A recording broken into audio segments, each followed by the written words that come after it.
It is the last few days of 2024, and I love spending this time going through and looking at what I did in my knitting life in the year. So what things have I made? What things did I finish? What events did I go to? And what whips am I bringing with me into 2025? So let's take a look.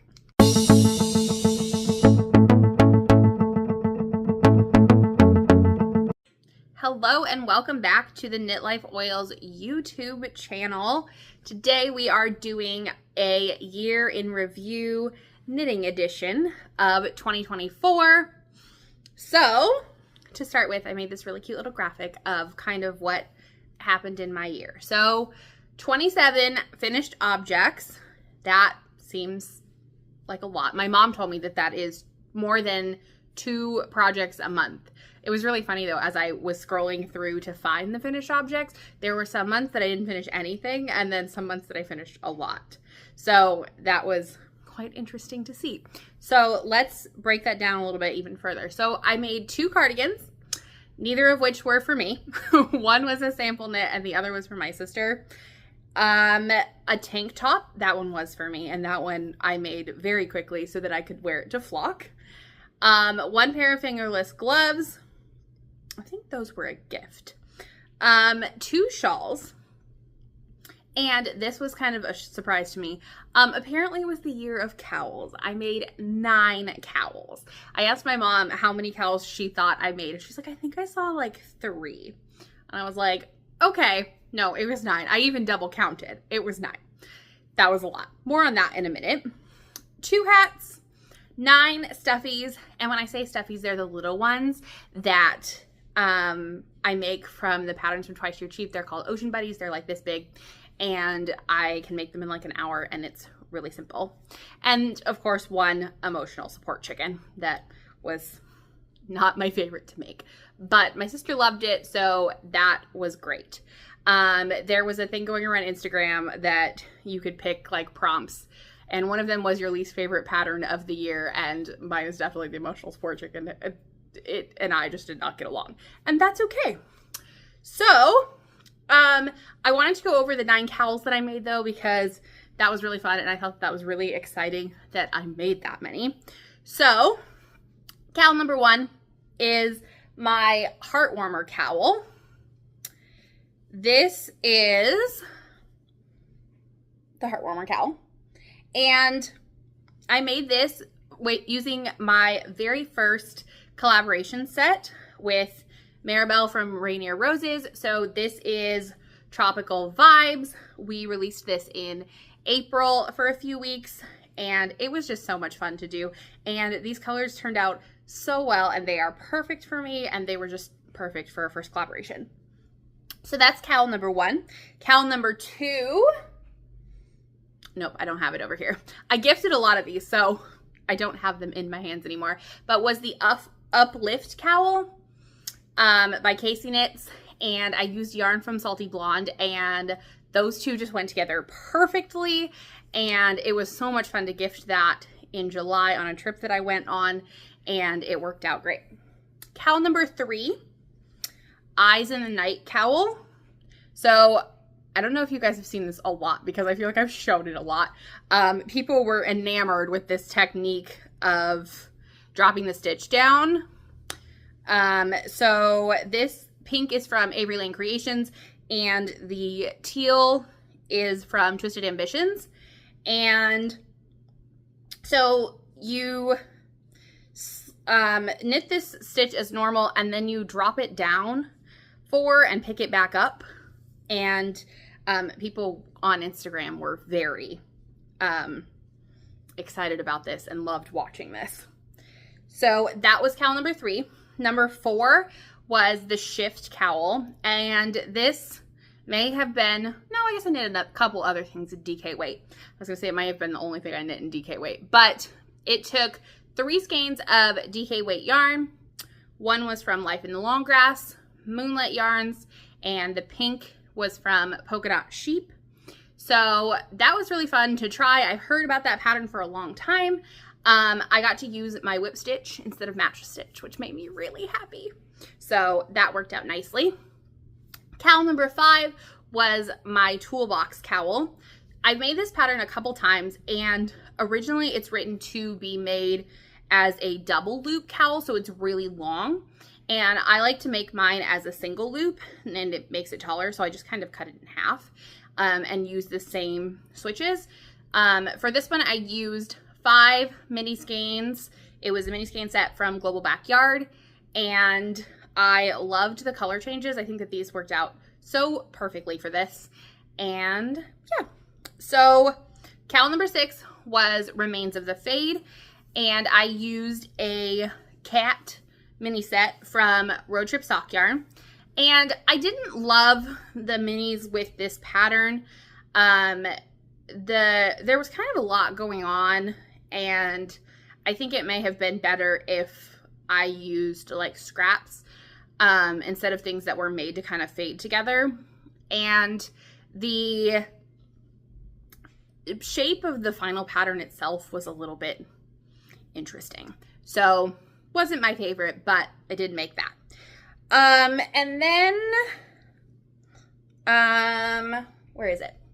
Just Keep Swimming cowl. So I got this yarn at Flock, and it's called OMG, it's Flocking Rainbow from Ocean Knits. And then I made it and got to wear it to Sacred Sheep. So that was really fun. And then I made 2 different honey cowls. One was from the mini skein bundle I got in my Twice Sheep surprise box from Yarnaceous. That yarn is so squishy. It like bounces, and it is epic.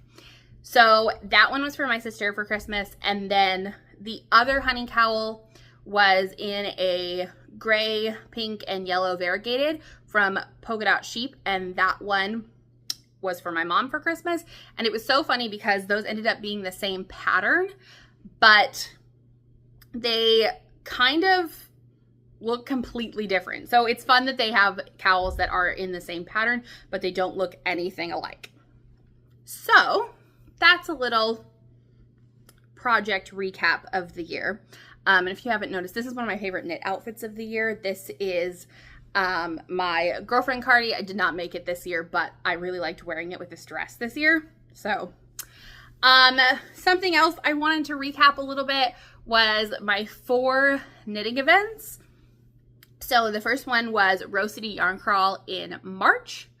I am so lucky to live so close to Portland, Oregon, which is where a lot of fiber events are. And so I get to come home at night and then have all the yarning fun during the day, which works out great. So for Rose City Yarn Crawl in 2024, a bunch of my business friends flew in, and I did not expect it to be what it was, and it just became this like epic yarny convention all weekend, and it was amazing. I was looking back through the pictures, and it was just so much fun to go support them in all of their things that they were doing. We had long conversations at night. We played games. We knitted and crocheted together, and some of those have become my best friends over the year, and it has been super fun to stay in touch with them. And that was definitely a highlight of my year as I looked back on it. My second knitting event was H&H, and I call this summer camp for grown-ups because it is my favorite week of the entire year. It brings together so many people in the knitting, crochet, fiber world, and we are all in the same space for a few days, and it is just the most magical place to be, and conversations to have, and people to network with. And I am like a giddy schoolgirl the entire time, and it is just, it's my favorite. I love getting to be friends with all of these people in the knitting space.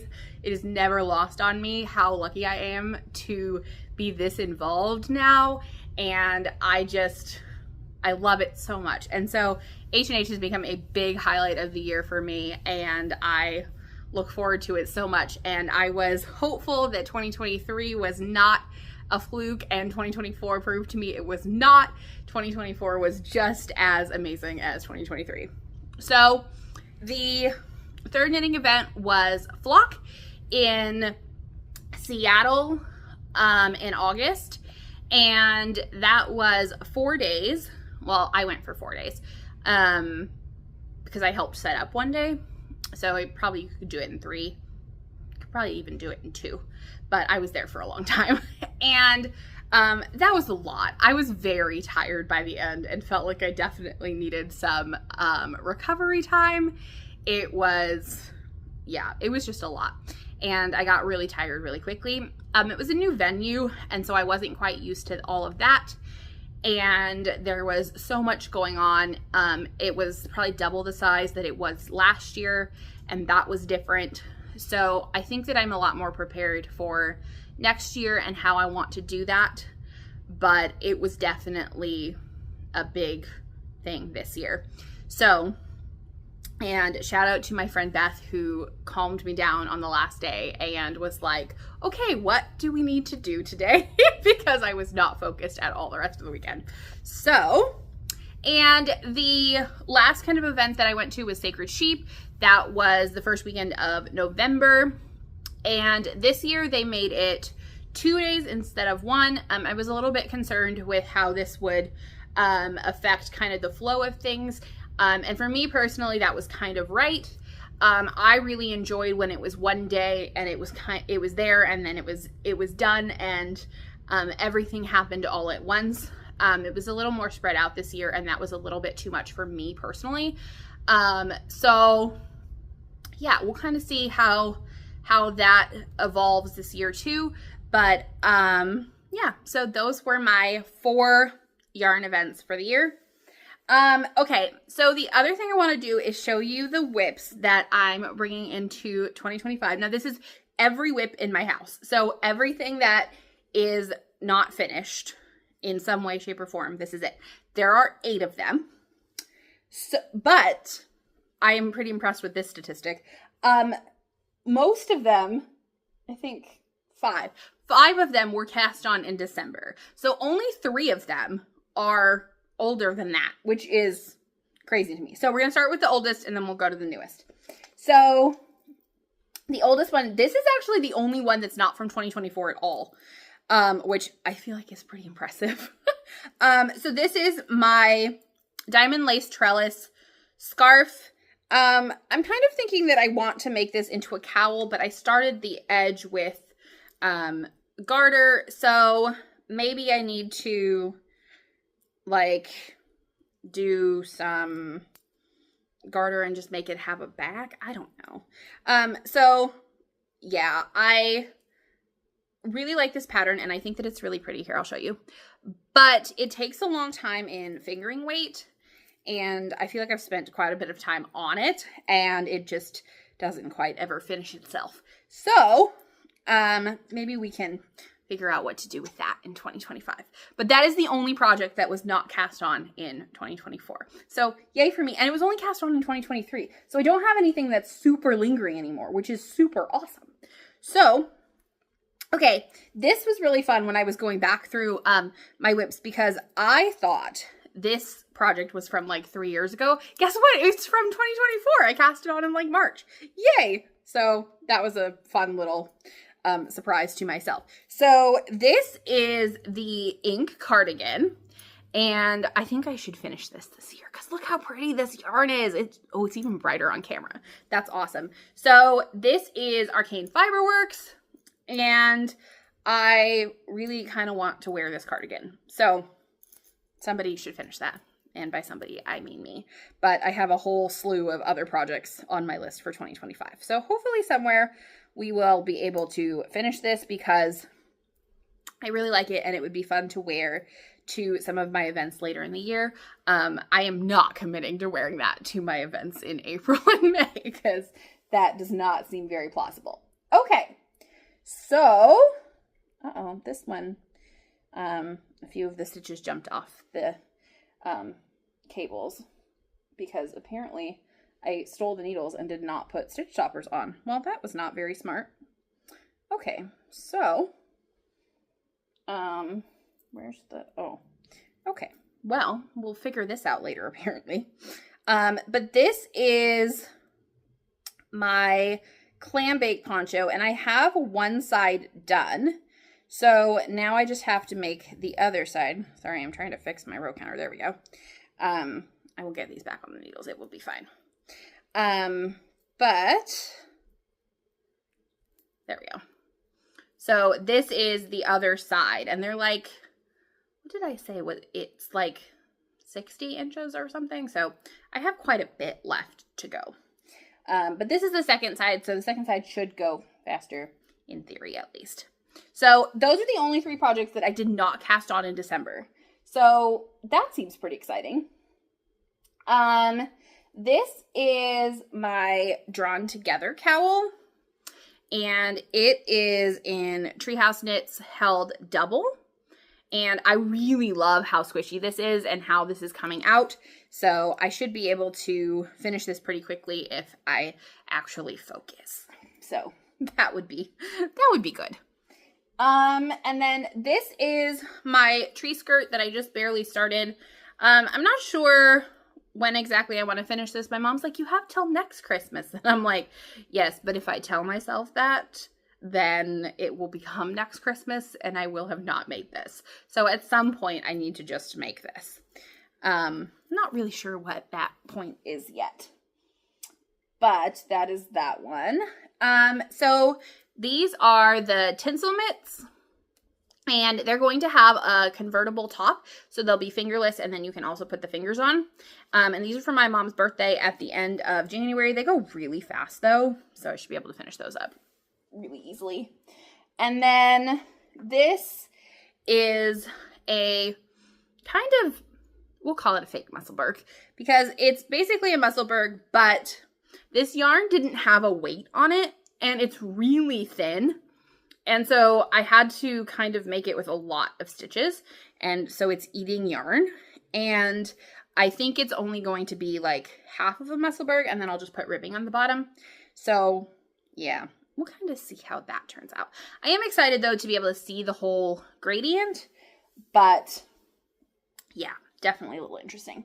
And then this is a project I started this week because it is going to be one of my big, longer projects for 2025. So I guess I should have waited to cast it on until 2025, but I didn't because I wanted to cast on something new. And at least I started a project for the new year, right? That makes perfect sense to me. So this is going to be my Taylor Swift blanket. And I rescued this yarn from another whip that I just wasn't feeling and it wasn't working out. So I have 18, I think, Taylor Swift minis, and this is the habitation throw. So I will get to make this really big and use this in my knitting chair, which I think will be awesome. I did make one change to this, which is I made the sections longer. So it's supposed to have the eyelet row every 10 rows. And I decided to do every 20 because I really like the squishy texture of the garter. I actually don't like the look of garter very much, but I really like that it's squishy in this. And I just wanted more of that and less holes. And so I thought 20 rows would be better. And I think that that's going to work out great. So far that is going well. And yeah, so those are the whips coming with me into 2025. And next week, I'm going to go over some of my project plans for 2025, the big projects I want to make, self-imposed deadlines I have created, and I'm going to talk about my goal for the year. I have a really fun freebie that I made for you guys to go with it too. And yeah, so make sure to come back for that. And I will talk to you guys soon. Have a very happy new year and happy 2025.